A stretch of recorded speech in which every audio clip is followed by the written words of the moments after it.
Positivo il riscontro dell'8ª edizione di Sicilia in Bolle, un evento che promuove i vini e gli spumanti siciliani frizzanti. Tra le iniziative della seconda giornata di domenica 25 presso il Madison alla Scala dei Turchi di Realmonte si è svolto un interessante master champagne dal tema l'importanza del tempo Bretton Fill in verticale, particolari champagne delle zone della Bretagna con relative degustazioni.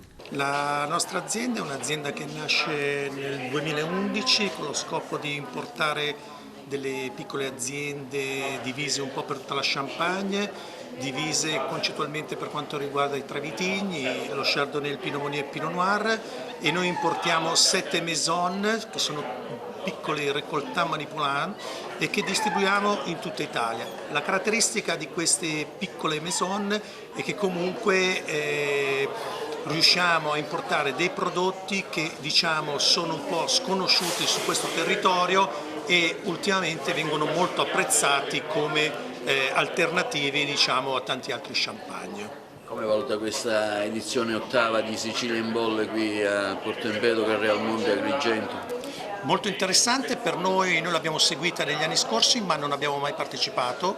Quest'anno è il primo anno che orgogliosamente partecipiamo a questa edizione e abbiamo pensato di partecipare con delle bollicine in verticale, ovvero con dei millesimati con una maison che è la Bretton Fields, facendo una verticale di varie annate. La caratteristica di questo spumante qual è? La caratteristica di questi champagne è che sono di un territorio, prevalentemente parliamo della Côte de Blanc, siamo esattamente a Congy e sono tutti champagne che hanno avuto un invecchiamento abbastanza importante, parliamo di champagne che hanno avuto un invecchiamento almeno di 12 anni sui lieviti e con annate diverse, con caratteristiche diverse. Parliamo di questa nuova edizione di Sicilia in Bolle, 3 giorni che si snoderà con diversi appuntamenti. Sì, siamo al secondo giorno, ieri il primo giorno ha previsto quello che era un convegno sull'Associazione Donne del Vino, con poi in chiusura una masterclass proprio sui vini che hanno diciamo, delineato quello appunto che i vini prodotti appunto dall'Associazione Donne del Vino. Stamattina siamo secondo giorno, iniziamo con una masterclass per quanto riguarda l'azienda Champagne Bretton Fill per la distribuzione in Italia con Gusto e Degusto.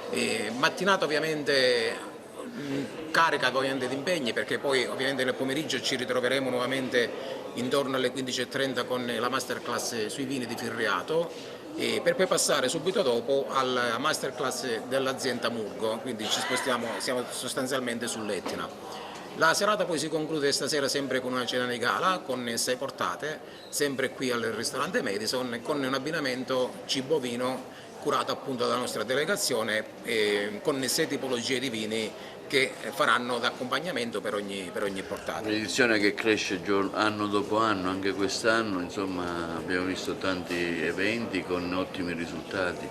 Sì, siamo sostanzialmente all'8ª edizione e questo mi preme dirlo perché soprattutto nei 2 anni di pandemia che abbiamo avuto Sicilia in Bolle non si è fermato. Abbiamo fatto un programma ridotto, quello sì, però abbiamo voluto fortemente non fermare l'evento anche durante i 2 anni di pandemia. Quindi ci troviamo ora quest'anno ad essere un po' più liberi, un po' più free, per fortuna, e riparte nuovamente quindi a pieno regime.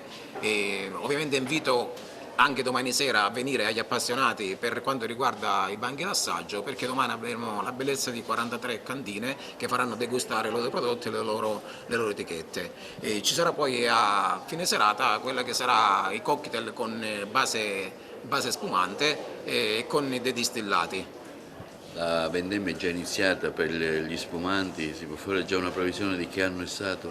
La vendemmia è già iniziata, per quanto riguarda gli spumanti addirittura è già conclusa perché normalmente per quanto riguarda gli spumanti si raccoglie nel periodo agosto per avere una certa acidità e dare freschezza appunto agli spumanti. Siamo quasi nella fase finale della vendemmia, risultati, parlando con i produttori e i viticoltori, i risultati sono di ottima qualità anche se c'è una perdita sulla quantità del circa 10-15%, però si è perso un po' su quello che è la quantità, ma da quello che dicono i produttori quest'anno ci dovrebbe essere una qualità maggiore rispetto alle annate precedenti.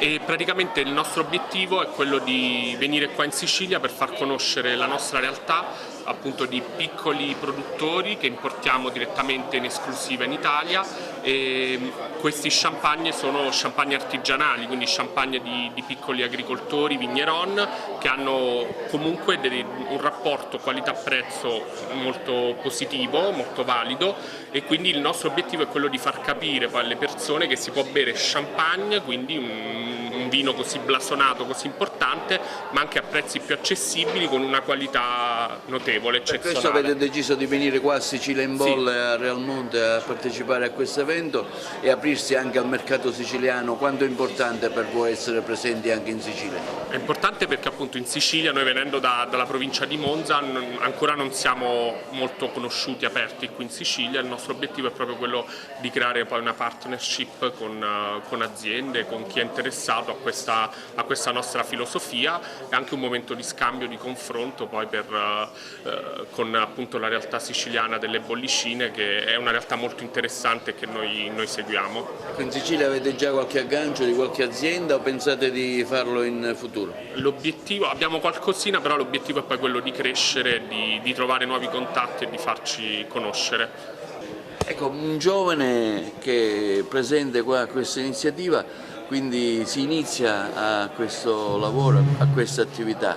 Certo. Io sono cresciuto da una famiglia principalmente che è cresciuta con lo champagne, e mio papà ha preso questa, diciamo, cultura che me l'ha poi portata a me, e attualmente inizierò prossimamente anche i corsi dei vari sommelier, e ho imparato grazie a mio papà come si beve, correttamente, e ho imparato anche com'è il mondo del vino in generale, non solo dello champagne, e penso che sia una grande passione che potrei portare avanti. Come si approcciano i giovani al mondo del vino? Diciamo io ho iniziato da piccolo, da 15 anni, che mio papà mi iniziava già a spiegare più o meno la teoria, perché non nel bere, e attualmente a 17 anni inizio a assaggiare qualcosina per capire un po' i sentori, cosa sento nel vino, per poi magari andare più avanti quando arriverò alla maggiore età di iniziare il proprio percorso. Hai avuto contatti con altri giovani della tua stessa età? Ecco, come ti approcci anche a loro e loro come si approcciano al mondo del vino? Ecco, la tua esperienza diretta in questo senso. Si approcciano con me semplicemente parlando come se fosse una chiacchierata tra amici, e ci parliamo con delle passioni che abbiamo in comune, e non solo nel mondo solo della teoria, ma proprio nel mondo anche, comunque ci raccontiamo, stiamo lì ore a parlare insieme di vino. Quindi è bello anche iniziare da giovani a non parlare solo di altre cose, ma iniziare a parlare anche di questo mondo del vino, io in particolare dello champagne, dell'azienda che mio papà. Ecco, in Sicilia pensate di avere qualche contatto? Ti piace la Sicilia e il mondo del vino della Sicilia? Sì, ha dei bei vitigni la Sicilia, e mi piace il mondo del vino in Sicilia, e spero di iniziare anche a lavorare qua nel mondo della Sicilia, che mi piace molto.